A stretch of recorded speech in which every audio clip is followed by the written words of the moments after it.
All right, good afternoon, everybody.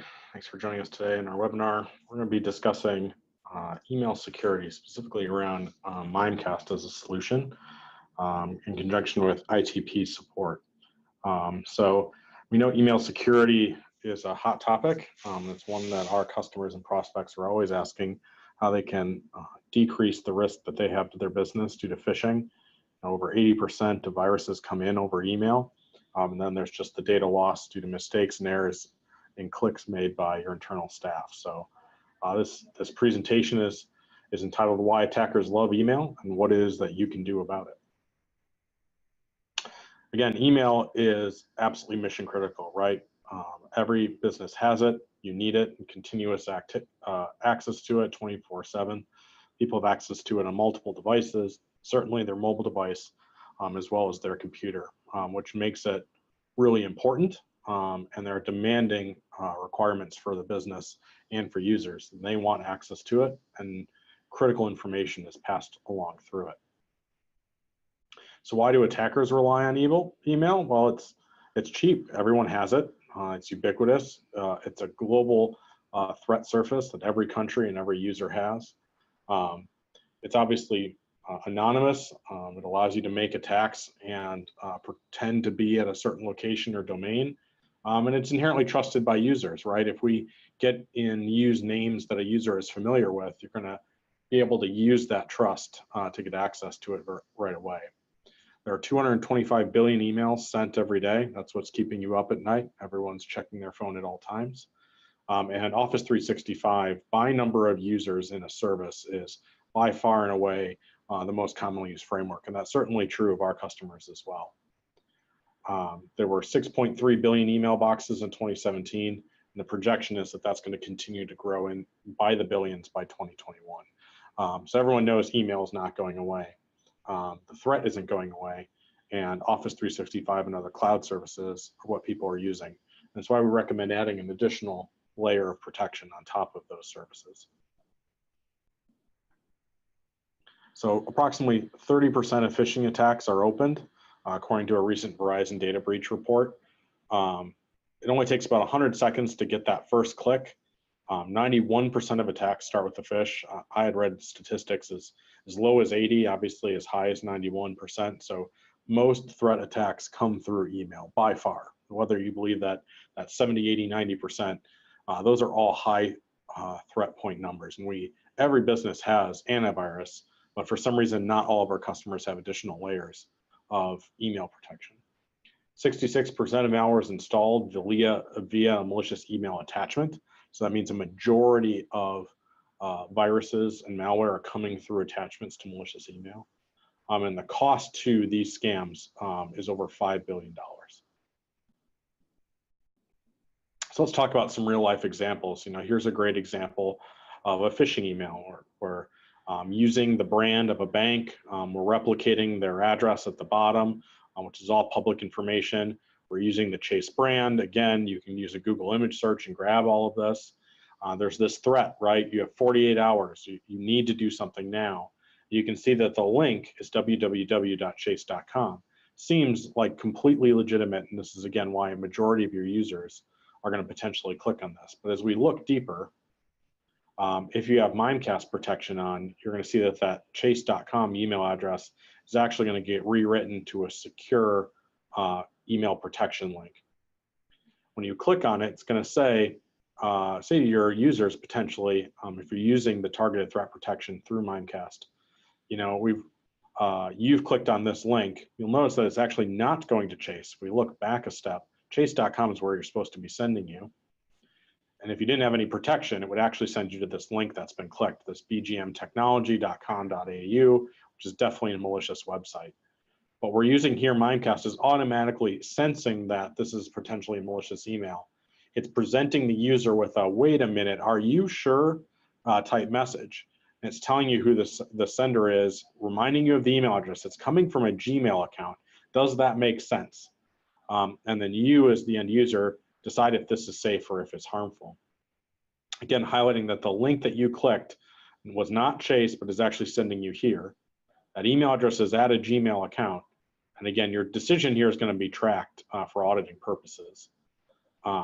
if you said that this was a link was safe or unsafe, you're going to actually get this message saying, sorry, this link is actually harmful in the future. Please be more careful before proceeding. And here it gives you a safety tip about suspicious email that you can read as well. So we're not only protecting the end user with Mimecast, but providing additional education right away as well.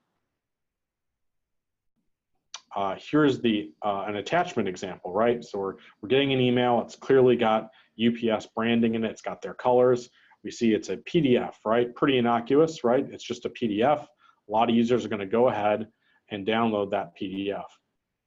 With Mimecast, instead of just allowing the user to launch that, as that email comes in under 15-minute SLA, the Mimecast protection system is actually going to put that file, strip it off, run it in a sandbox, and check that document.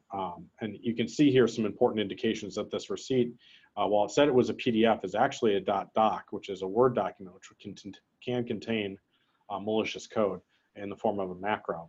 So you have to actually click to request the file within Mimecast. Here it went into the sandbox and marked it as unsafe. So you can see Mimecast has multiple layers to provide additional protections even when your end users make mistakes, as well as provide education in real time so that they hopefully don't make those mistakes again in the future. But these are examples where we would have sent you to a link to get malware or given you malware via an actual file attachment. There are other ways to get access to malware or other ways to get into your business that cost your business money. And that's with business email compromise, meaning getting the password to your Office 365 account, setting up forwarding rules and getting access. Phishing or large-scale whaling of user data and information and passwords, or getting people to commit W-2 fraud, changing and updating payment locations with accountings, or even getting wire transfer sent from a CEO to CFO. Again, Mimecast has solutions around this. This is a great example. Peter, can we send that wire transfer today? I'm expecting to receive instructions. I'll forward it to you soon so they've already either gotten access to your Office 365, or in this case, if you watch really closely, the email address is technically incorrect, but they're impersonating that individual. Got these two messages representing itself as you. I presume these have not come from you. You can see the user catching on to these things. These are not legitimate. If you check the from, you can see that that's asking about a wire transfer, which is unusual. And as you look even closer to the email reply, no, find the attached instructions for this wire of $48,000 and need to provide this right away. This ought to be sent out. Again, urgency, just like in the other examples we saw, creating fake urgency is a critical piece to getting phishing people to react. But let's actually look closer. You can see that that's not Mimecast that this is coming from. This is coming from Mimecast. That R and N look very similar. So they went out and actually registered, and people will do this, registered Mimecast instead of Mimecast. They'll do the same thing to your URL as well, just changing one letter and using that as a way. So are users a part of the solution or are they part of the problem, right? Compromised accounts, attackers will use stolen user credentials and spread that attack internally. Careless users, oops, I sent it to the wrong person again. Malicious insiders, actually distributing malware, malicious users once they've gotten inside of your network. So what can we do and can we do more with this technology to protect ourselves? And that answer is obviously yes. With a multi-layered approach to security, something like Mimecast is using education, front-end spam filtering, click protection, and attachment protection. It's a solution that allows you to continue to work while that issue is resolved, right? So it's not holding up a user's ability to get emails or get legitimate emails, as well as Mimecast has continuity built into it. Meaning if Office 365 were having a regional outage, you can still log into your Mimecast portal and send and receive.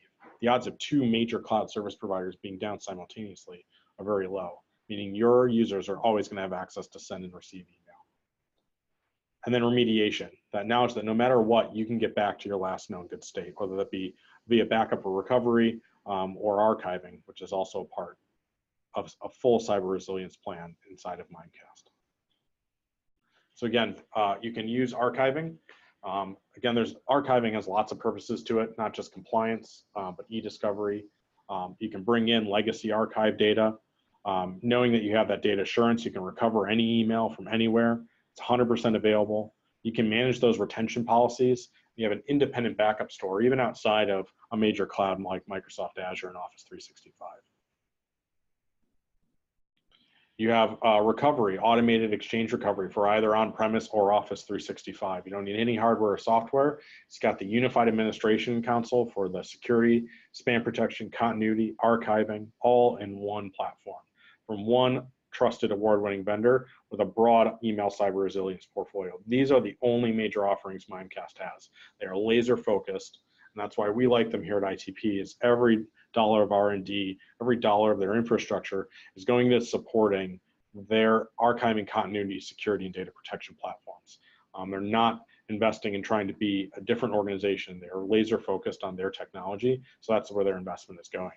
Whether you're on-premise today in Exchange or already in a cloud, it doesn't matter. All these offerings provide protection, whether you are cloud, hybrid, or all in Office 365.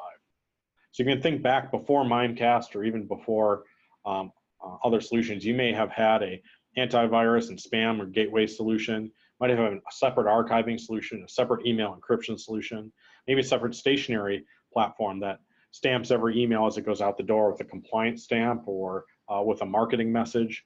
You might have a different data loss prevention tool that's making sure you're not sending credit card numbers out or personal information. And you might need different devices, and some of these might need to be on-premise, some are hosted, and might be across a whole bunch of vendors.